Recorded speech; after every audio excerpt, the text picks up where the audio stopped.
کہ سحری میں سستی نہیں کرنی چاہیے، سحری کرنا عظیم سنت ہے۔ وہ جو اقبال نے کہا تھا نا، خاص ہے ترکیب میں قوم رسول ہاشمی۔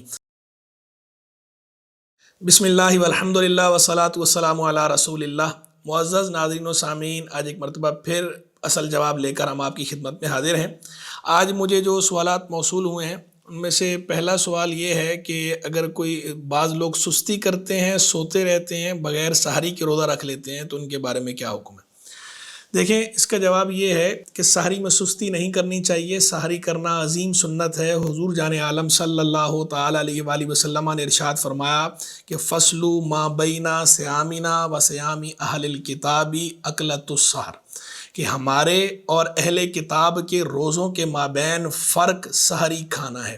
تو یعنی اہل کتاب اور ہمارے روزوں کے مابین سحری کو فرق قرار دیا گیا ہے، اور شریعت کو یہ مطلوب ہے کہ یہ فرق ملوز رہے۔ وہ جو اقبال نے کہا تھا نا، خاص ہے ترکیب میں قوم رسول ہاشمی، تو ہر چیز میں ہمارا امتیاز ہے، ہمارا الگ تشخص ہے، اسے ملوز رکھا گیا ہے۔ تو یہاں بھی چونکہ اس کو ملوز رکھا گیا ہے تو ہمیں بھی اسے ملوز رکھنا چاہیے، اور سحری میں سستی نہیں کرنی چاہیے، سحری ضرور کرنی چاہیے۔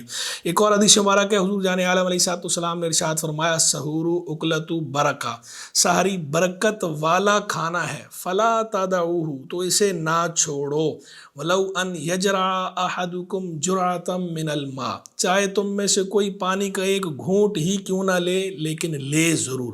پھر آگے فرمایا فإن اللہ وملائکتہ یصلون علی المتسحرین، کہ بے شک اللہ اور اس کے فرشتے خاص رحمت نازل فرماتے ہیں سحری کرنے والوں پر۔ صلاۃ کا لفظ یہاں پر آیا، یصلون فرمایا ہے، تو صلاۃ خاص قسم کی رحمت کو کہتے ہیں۔ ایک رحمت عام رحمت ہوتی ہے، ایک خاص قسم کی رحمت ہوتی ہے۔ جو خاص قسم کی رحمت ہے اسے کہا جاتا ہے صلاۃ۔ تو یہاں صلاۃ کا لفظ ہے، صلاۃ سے مشتق ہے یصلون، فعل مضارع وہ آیا ہے کہ بے شک اللہ اور اس کے فرشتے خاص رحمت نازل فرماتے ہیں سحری کرنے والوں پر۔ تو ظاہری بات ہے جو سحری نہیں کرتا تو وہ اس خاص رحمت سے محروم رہ جاتا ہے۔ اور ایک قول یہ بھی ہے کہ اللہ تبارک و تعالیٰ مباحات فرماتا ہے مالا اعلیٰ میں سحری کرنے والوں پر، دوسروں کے سامنے سحری کرنے والوں کو اللہ تبارک و تعالیٰ پسندیدگی کی نظر سے دیکھتا ہے، نظر رحمت فرماتا ہے۔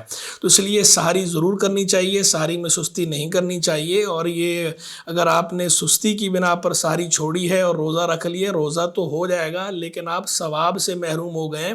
تو یہ کوئی ایسی پھولنے کی یا خوش ہونے کی بات نہیں ہے کہ بعض لوگ جو ہے نا ایسے بڑے خوش ہو کے بتا رہے ہوتے ہیں کہ ہم نے تو بغیر سحری کے روزہ رکھ لیا، یا ہم بغیر سحری کے روزہ رکھ لیتے ہیں، ہمیں کوئی فرق نہیں پڑتا۔ تو یہ پھولنے کی بات نہیں ہے، یہ تو آپ ثواب سے محروم رہ گئے، عظیم سنت تھی وہ آپ سے ترک ہو گئی۔ تو یہ افسوس کا مقام تھا، اور اللہ سے دعا کا موقع ہے کہ آپ اللہ سے دعا مانگیں کہ اللہ آپ کو اس سنت کو ادا کرنے کی توفیق رفیق مرحمت فرمائے۔ تو لہذا آپ اس پہ پھولنا نہیں چاہیے۔ تو بہرحال جو ہے سحری کرنی چاہیے اور ضرور کرنی چاہیے۔ پھر دوسرا سوال ہمیں یہ ملا ہے، یہ کہہ رہے ہیں جناب کہ اگر آنکھ نہیں کھلی کسی وجہ سے صبح سحری میں تو اب روزے کا کیا حکم ہوگا؟ تو دیکھیں، سحری کرنا چاہیے، عظیم سنت ہے اور ضرور کرنی چاہیے، لیکن یہ ملوز رہے کہ سحری کرنا شرط نہیں ہے روزے کے لیے۔ یعنی ایسا نہیں ہے کہ بغیر سحری کے روزہ ہوتا ہی نہیں ہے۔ یہ جو بعض لوگ یہ سمجھتے ہیں نا کہ سحری کے بغیر روزے کا تصور ہی نہیں ہے، اور بعض اوقات بتاتے ہیں اگلوں کو اور بڑے جو ہے وہ ذوق شوق سے کہہ رہے ہوتے ہیں کہ سحری کے بغیر تو روزے کا تصور ہی نہیں ہے۔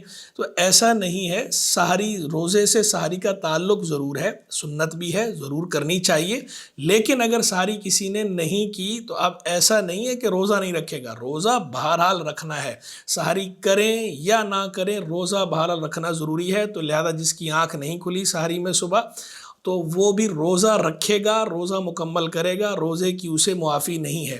ہاں واقعی کوئی ایسا بیمار ہے یا مسافر ہے جسے روزے کی رخصت ملتی ہے، وہ رخصت اپنی جگہ پر ہے، لیکن صرف سحری میں آنکھ نہ کھلنا یہ کوئی روزہ نہ رکھنے کے لیے عذر نہیں ہے، تو روزہ بہرحال فرض ہے، روزہ رکھنا پڑے گا۔ اور پھر اگلی بات، جو لوگ سحری کرتے ہیں ان کے لیے بھی یہ کہ سحری کا مطلب یہ ہے کہ آپ مناسب اور معقول غذا لے لیں کچھ، تاکہ آپ کو قوت حاصل ہو جائے اور بہت زیادہ زور ضعف نہ ہو، کمزوری نہ ہو، عبادت کے اندر سستی نہ ہو. یہ مقصد ہے سحری کا، نہ کہ یہ کہ سحری میں آپ خوب ڈٹ کے کھائیں، کہ سحری کے اندر بھی آپ جو ہے وہ مرغے مسلم چل رہے ہوں اور پراٹھے اور ایسی غذائیں آپ لے رہے ہیں. بھرپور ڈٹ کے سحری آپ نے کی، اس کے بعد افطار بھی ڈٹ کے کر لی. سحری ڈٹ کے کی کہ روزہ رکھنا ہے، افطار ڈٹ کے کر لیا کہ روزہ رکھا تھا. اب ظاہری بات ہے جب بندہ ڈٹ کے کھاتا ہے بہت زیادہ تو پھر اس کا خمار چڑھتا ہے. تو اب آدھا دن سونے میں گزار دیا، عبادت کی نہیں. تو جو روزے کا بنیادی مقصد تھا، جو روزے کی حکمت تھی، وہ تو فوت کر دیا آپ نے. تو یہ جائز تو ہے، ڈٹ کے بھی کوئی اگر کھا لیتا ہے تو وہ کھانا فی نفس ہی جب تک حد ضرر تک نہ ہو تو وہ کھانا تو جائز ہے. لیکن آپ یہ دیکھیں کہ روزے کا مقصد کیا تھا، لعلکم تتقون، تاکہ تقوی حاصل ہو، پرہیزگاری پیدا ہو، بندے کو بھوک پیاس کا احساس ہو، خلق خدا کی بھوک پیاس کا بھی احساس ہو، خود بھی جو اور نفسانی خواہشات اس کی کمزور ہوں، نفس کمزور ہو، تزکیہ نفس ہو. لیکن جب بندہ بھرپور ڈٹ کے کھاتا ہے اور آدھا دن سو کے گزار دیتا ہے تو پھر وہ اس کی روحانیت، نورانیت، برکت حاصل نہیں کر پاتا. ٹھیک ہے، فقہی طور پہ فرض تو ادا ہو جاتا ہے، روزہ تو ادا ہو جائے گا، لیکن اس کی روحانیت، نورانیت نہیں ملے گی. تو لہذا مناسب اور معقول غذا لیں سحری میں، افطار میں بھی مناسب اور معقول غذا لیں. سحری میں پراٹھے کھانا جائز ہے. پراٹھے میں نے بطور مثال ذکر کیا تھا کہ زیادہ غذا ڈٹ کے کھانا، ورنہ کوئی اگر مناسب معقول غذا لیتا ہے سحری میں بھی افطار میں بھی تو جائز ہے، اس میں کوئی قباحت نہیں ہے. اور سحری رکھی اسی لیے گئی ہے کہ تقویت حاصل ہو. تو تقویت کی نیت سے، سنت ادا کرنے کی نیت سے سحری کی جا سکتی ہے، اور اچھی سحری بھی کی جا سکتی ہے، لیکن اتنا زیادہ ڈٹ کے نہ کھائیں کہ جس سے آپ کو روزے کی جو روحانیت، روزے کی برکت، روزے کی نورانیت وہ نصیب نہ ہو سکے، یا آپ کو کوئی اس کے احساسات نہ آئیں، وہ جذبات نہ ہوں. تو اس طرح اتنا ڈٹ کے نہیں کھانا چاہیے. ایک سوال یہ آیا ہے کہ سحری کب تک کرنی چاہیے؟ اگر اذان شروع ہو جائے تو سحری ختم کر دینی چاہیے، یا اذان جب تک ختم نہ ہو تو سحری کر سکتے ہیں؟ اس کا جواب یہ ہے کہ اذان کا کوئی تعلق نہیں ہے سحری کے ساتھ. اذان کا تعلق نماز کے ساتھ ہوتا ہے، اور جب سحری کا وقت ختم ہو جاتا ہے، فجر کی نماز کا وقت شروع ہو جاتا ہے، اذان اس وقت دی جاتی ہے. تو جب اذان شروع ہو جاتی ہے تو اس وقت اب آپ کچھ کھا پی نہیں سکتے، روزہ نہیں ہوتا.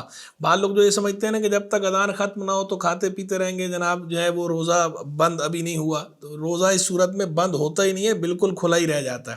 اذان سے کوئی تعلق نہیں ہے. اور باقی رہ گئے وہ جو ایک حدیث مبارک جو مشہور ہے سنن نبی داؤد کی، کہ جب حضور جان عالم علیہ السلام نے ارشاد فرمایا کہ جب کوئی تم میں سے ندا سنے، یعنی اذان سنے، اور اس کے ہاتھ میں برتن ہو تو اسے نہ رکھے جب تک اپنی حاجت پوری نہ کر لے. تو اس کی جو محدثین کرام نے خود توجیحات بیان فرمائی ہیں، تو ایک توجیہ اس کی یہ بیان کی ہے کہ وہاں مطلق اذان کا ذکر ہے، فجر کی اذان کا ذکر نہیں ہے.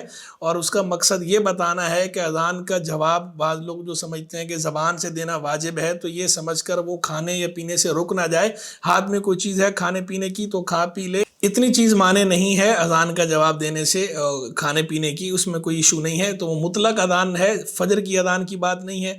اور بعض محدثین نے یہ ارشاد فرمایا کہ دو اذانیں ہوا کرتی تھیں حضور جان عالم علیہ السلام کے دور میں. ایک حضرت عبداللہ بن ام مکتوم دیتے تھے، وہ فجر کی اذان دیا کرتے تھے، اور اس سے پہلے تہجد کی اذان دیا کرتے تھے حضرت بلال رضی اللہ تعالیٰ عنہ. تو وہاں مراد حضرت بلال کی اذان ہے کہ جب حضرت بلال اذان دیں تو کھانے پینے سے رک نہ جاؤ، ابھی وقت ہوتا ہے، کھا پی لیا کرو. اور تیسری توجہ یہ ہے کہ ہر وہ اذان کے جہاں جب تردد ہو، وقت ختم ہوا یا نہیں ہوا، تو وہاں یہ حکم دیا گیا ہے، نہ کہ یہ کہ جب کنفرم پتہ ہو کہ وقت ختم ہو گیا ہے اور اذان شروع ہوئی ہے، اس صورت میں کھانے پینے کی اجازت نہیں ہے. تو یہ ضروری نہیں ہے کہ آخری چند منٹوں کے اندر جب تک پانی کا پورا گلاس نہیں پئیں گے تو اس وقت تک سحری مکمل نہیں ہوگی. عبادت میں احتیاط کرنی چاہیے، وقت ختم ہونے سے تھوڑا پہلے ہی سحری مکمل کر لینی چاہیے.